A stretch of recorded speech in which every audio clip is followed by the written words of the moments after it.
Okay, so firstly, I think this is the best series that we have done because it rides on the top of everything else that we have done. Number one, it brings together so many of the ideas that we've been working on, whether it is order and chaos, whether it is Tao Te Ching, whether it is Carl Jung, whether it is, principles, whether it is System 1 and System 2 of Daniel Kahneman, whether it is, growth mindset and fixed mindset. It brings all of them together, but it brings them together in a specific way. It brings them together so that they can be aimed at increasing your capacity of design, your capacity of shaping your life, your capacity of shaping the world. That's what it is about. Okay, so it is a very profound book. Secondly, the way in which it approaches it. Now, firstly, I have to tell you that I have just gone through the book. I've just inhaled the book in four days. Okay, so there is a lot of details I'm missing, but my mind kind of works on the overviews and patterns. That's how my mind works. So I'm just using that. So we are going to go through the book chapter by chapter for sure. Other thing that has happened is that Harold Nelson, the author, found out about the book. He publicized it on LinkedIn. Many of the people who have been reading the book, using the book for a decade, are coming to the meetups. Harold Nelson himself came to the first meetup, and he said that he wants to keep coming to the meetup because he finds it very interesting. Okay, and he will continue to support the meetup. He has posted the video of our meetup on his website. So it's all, basically it's wonderful. It's a wonderful start to the meetup. And we have not even gotten into the book yet. Okay. Now, what I want to do is that, see, I can't think about anything else. So I have to do more on this. Okay. And I want to make progress very, very fast. That's why I'm talking to you here in this breakout room of another meetup, because I want other people to see what we are doing and hopefully join in the quest here. Okay, so firstly, design is a profound idea. The way I see it, man is a designing animal. So it really it is a defining characteristic of who we are. We transform our world. We live by transforming our world. And all of culture is design. So we live in a designed world. And what we do, what we add to the world is our new designs. We take in nature from one side and culture from one side, but those are only inputs. We take them so that we can go beyond them. So that's what design is all about. Now, what I want to do is I want to make this idea accessible to everybody. Firstly, I want to understand the idea. I want not just understand, I want to be a better designer. That's what I'm trying to do. Okay, because that is quintessentially what a human being is. So I want to be a better human being. Okay. I see this book as a way of asking questions and just deep dive into doing that, talking to each other about it, learning from each other, and progressing very fast. That's what this book can do. Okay.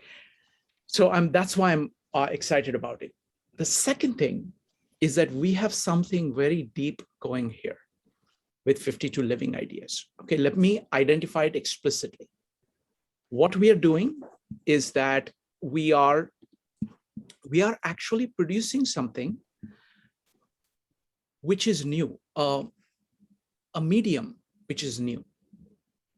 This is not just oral communication, and this is not just a book. This is actually retrieving the way in which the oral communication was used in order to enhance and get most out of books before print. In various societies, this happened in the Jewish tradition with Talmud. This happened in the Greek tradition in Aristotle's Peripatetic school. This happened in the Middle Ages, in the exegesis of Bible. This happened in the Indian tradition, in the gurukuls, where the homes of teachers. this is exactly how written material was processed with this envelope of oral hermeneutics, which actually enriches and transforms the written material. That's what we are doing day in and day out. The greatest example is Tao Te Ching so far. We are about to begin the same process on the Bible. This book is a modern book, and I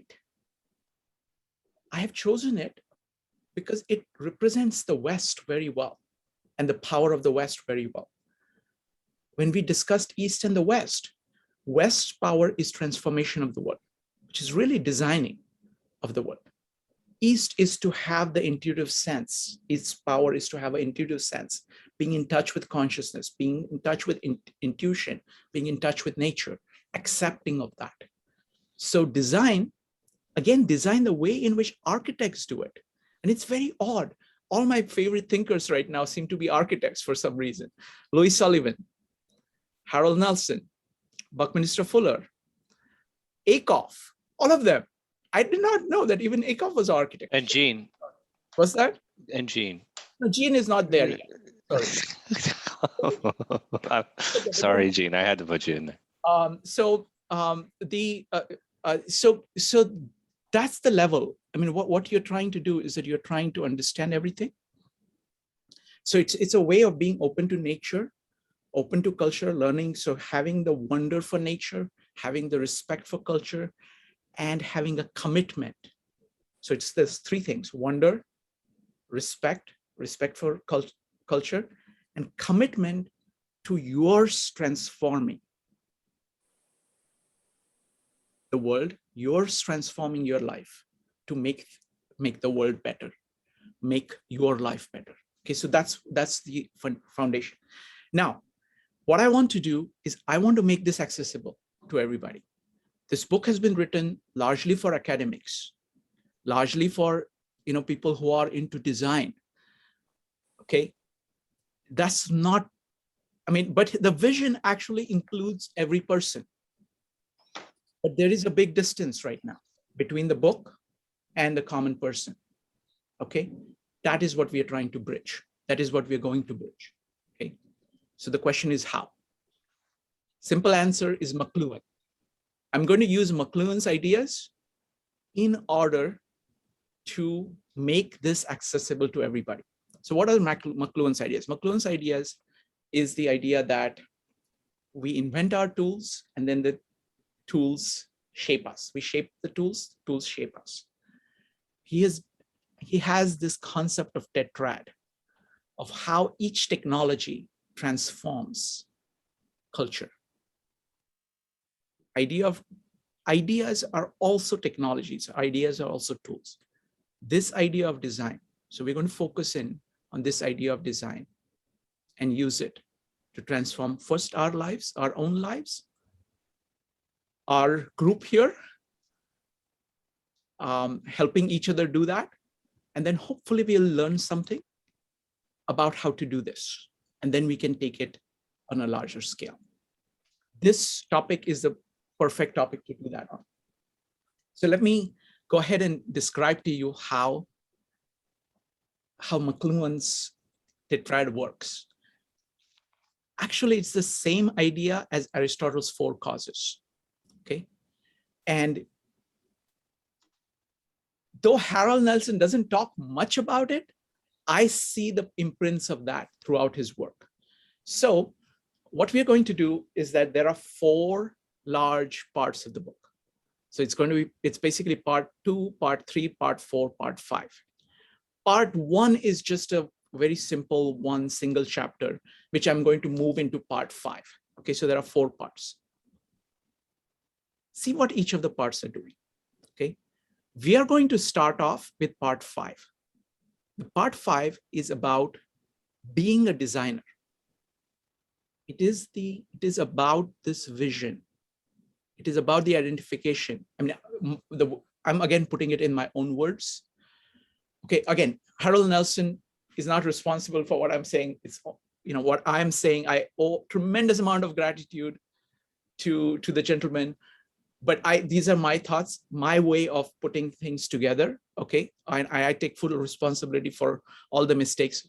Much of the credit is Harold Nelson's. Okay, so first is we have to start by understanding that we are designing animals. It's all about understanding nature of human beings.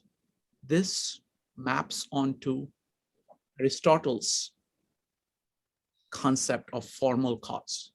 What is the form of man? Who are we? It's simply asking the question, who are we? That's a very deep way to begin this. Again, connecting it to McLuhan, what Harold Nelson is doing is that he's retrieving an old idea. He's saying that this is the first traditions. This is how the human endeavor started. And that's what we are trying to retrieve.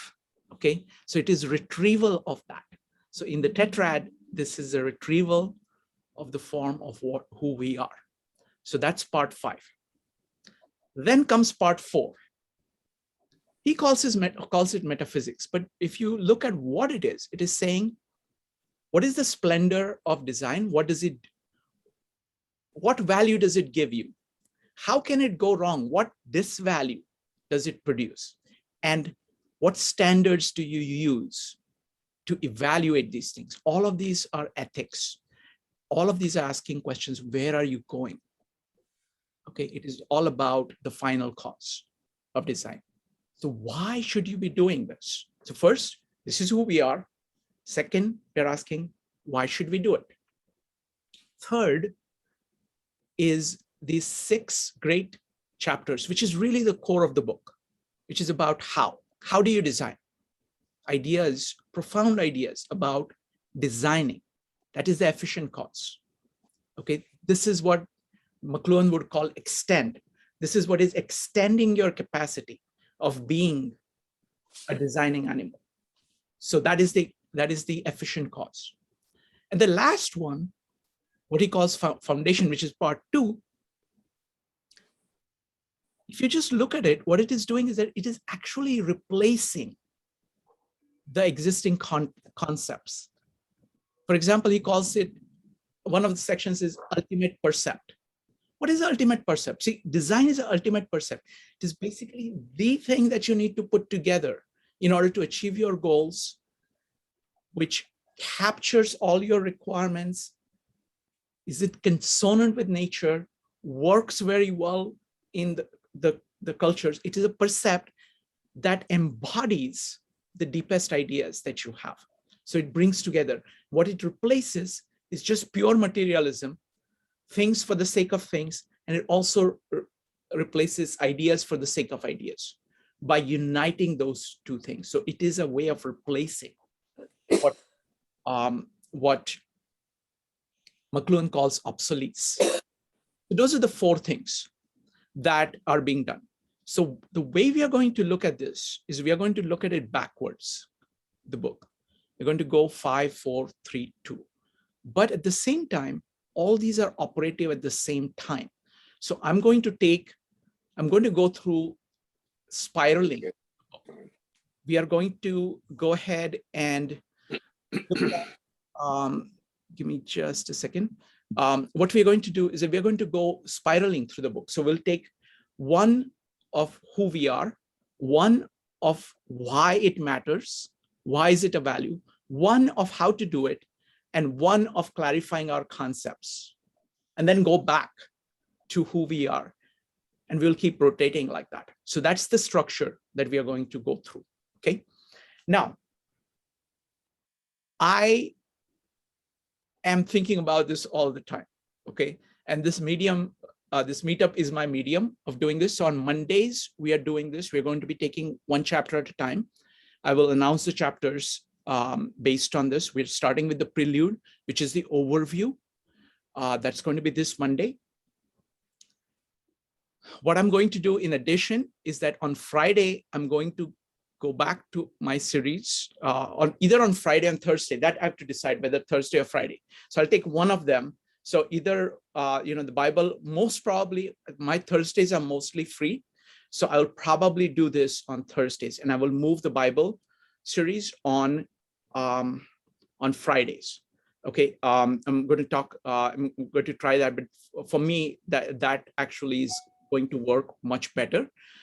So what we'll do is we'll have deep conversations on design ways. So what we do is that we go like a rocket through the book, but on Thursdays, we have these deep conversations.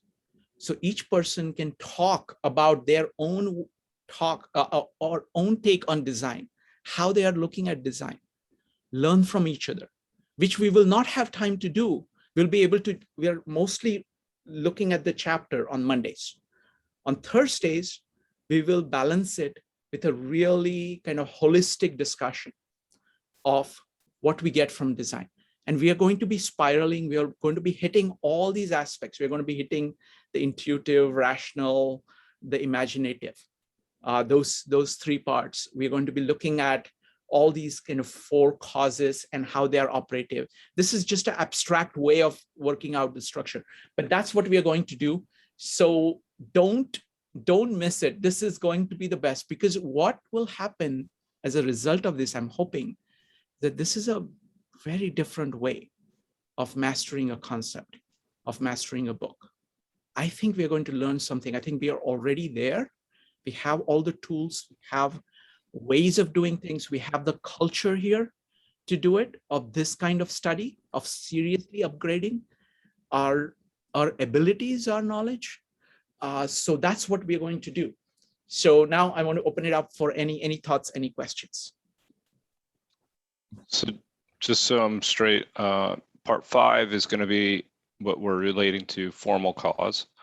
Part 4 is going to be material cause, right? Part 4 is going to be the final cause. Oh, that is final. Okay. Firstly, what is man? What is a designer? That is the form of man. That's the nature of man. So that's the formal. What can design do for us? What should we be aiming at? What can go wrong? This is all ethical questions. This is about final cause. The 6 parts, which are the skills of how to do design, that's all efficient cause as I see it. And the part 2, which is on foundations, the primary value I see of that is to replace the, I'm calling it material because I'm looking at everything as tools. So it is replacing the tools that were used that are causing all these divisions, that is causing the splintering, with these integrated concepts like the ultimate percept. So that's how I'm seeing the structure of it. But we'll be cycling through it. The other thing that is going to happen is that some people are going to really respond to some parts of it. Some people are going to really understand it through one of these angles or 2 of these angles. So we'll keep circling. People will get what they get. They will have the opportunity of talking things out on Thursday nights, of where they are, ask questions, and I'll have one-on-one conversations with anybody who wants it.